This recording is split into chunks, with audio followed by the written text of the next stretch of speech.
Merci beaucoup pour cette occasion. Effectivement, la Guinée est passée devant le Conseil des droits de l'homme à l'examen périodique universel et nous, acteurs de la société civile, ONG de défense des droits humains, nous saluons déjà cet engagement de la Guinée que les autorités guinéennes aient accepté 246 recommandations et noté que 11 recommandations.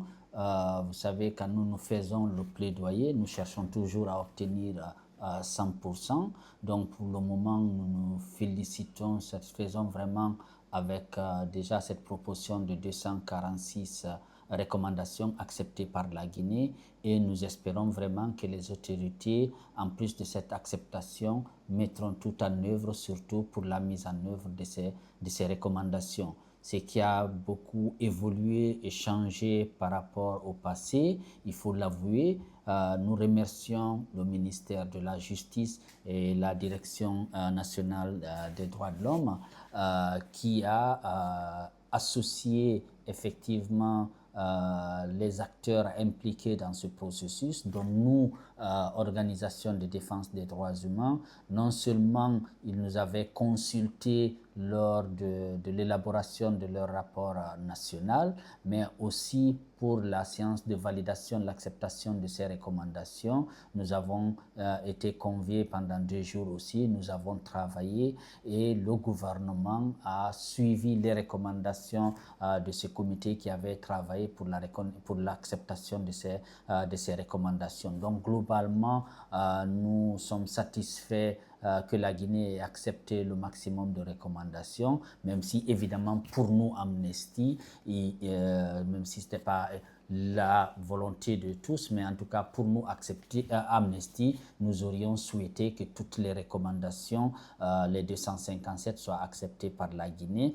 Mais bon, c'est un plaidoyer, nous demandons, nous recommandons. Ça n'a pas marché pour les 100%, mais nous nous réjouissons déjà qu'il y en ait ces 246 acceptés par la Guinée. Mais effectivement, c'est le gros défi que nous avons.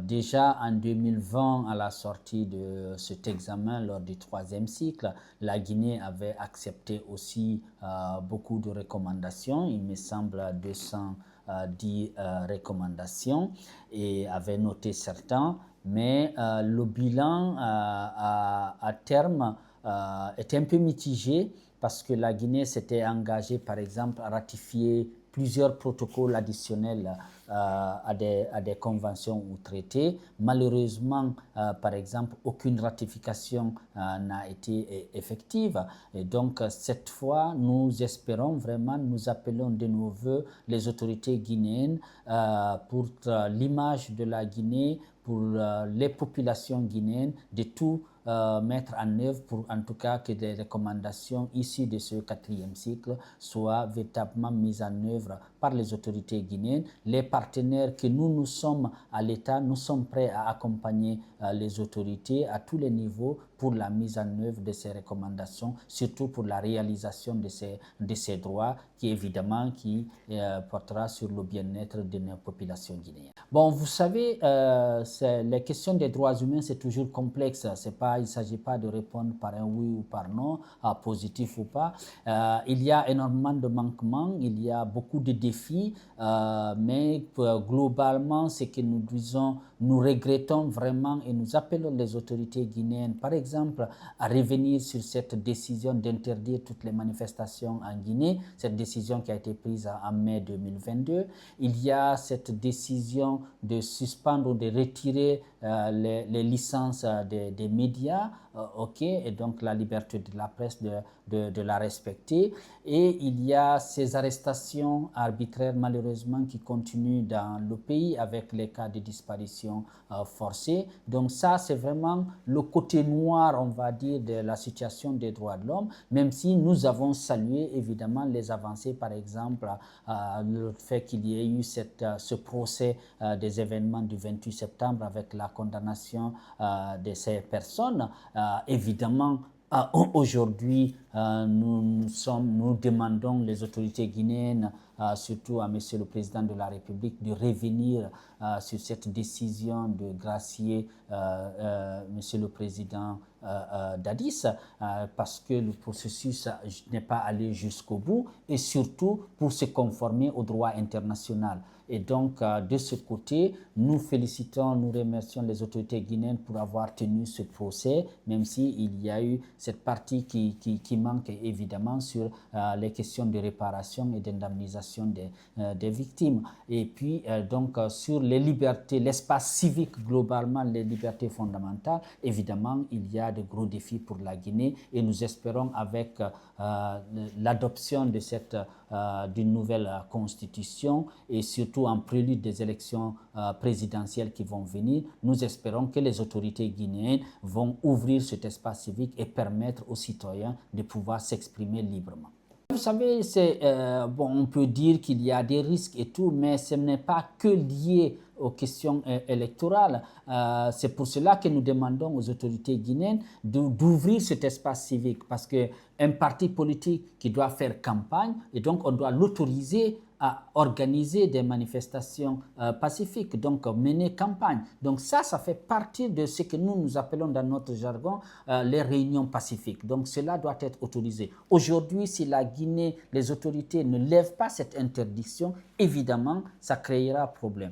Le fait aussi de suspendre ces médias et tout fait qu'il faut que non seulement que les Guinéens aient le droit d'avoir accès à une information, mais aussi à une information diversifiée. Donc c'est en ce sens que nous demandons les autorités à vraiment ouvrir cet espace civique et permettre aux uns aux autres de pouvoir s'exprimer et de donner leur opinion librement, sans surtout qu'il y ait des craintes d'enlèvement ou d'arrestation.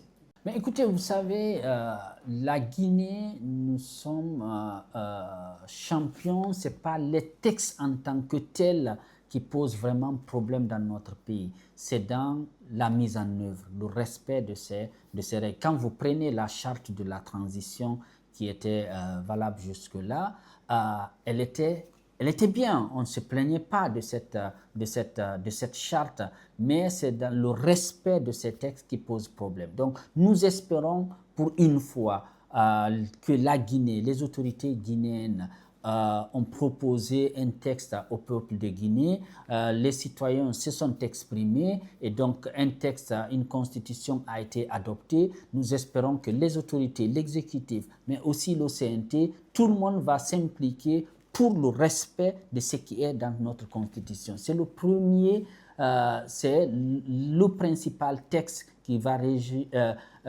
comment on appelle la Guinée, qui va régir la Guinée, mais c'est surtout aussi toutes les autres textes vont venir, les lois organiques qui vont venir doivent être en conformité avec cette constitution. Donc si nous ne respectons pas cette constitution, évidemment c'est tout le reste qui va tomber à l'eau et ça serait vraiment dommage pour notre pays. Donc nous appelons, il y a eu cette volonté de doter la Guinée d'une nouvelle constitution. Ok, elle est là, maintenant mettons-la en œuvre, respectons-la pour que nous puissions avancer. Mais écoutez, nous, ce que nous continuons à demander depuis le début, c'est que le respect des principes démocratiques soit ouvert pour tout le monde et que ces élections soient inclusives le plus possible. Donc, évidemment, nous avions appelé à ce que les autorités, nous espérons, parce que ça fait partie des recommandations d'ailleurs dans l'EPU qu'il y a eu, c'est cette question d'inclusivité et même appeler les autorités guinéennes à revenir sur cette décision, à intégrer tout le monde dans le fichier électoral parce qu'il y a des personnes qui n'avaient pas pu s'inscrire dans le fichier électoral. Je pense que ça commence par là-bas et nous espérons que les autorités guinéennes vont revenir à des meilleurs sentiments, non seulement respecter cette constitution, mais aussi respecter les engagements internationaux, notamment les recommandations de l'EPI pour que le débat politique soit ouvert et que ça soit véritablement inclusif pour tous les citoyens guinéens.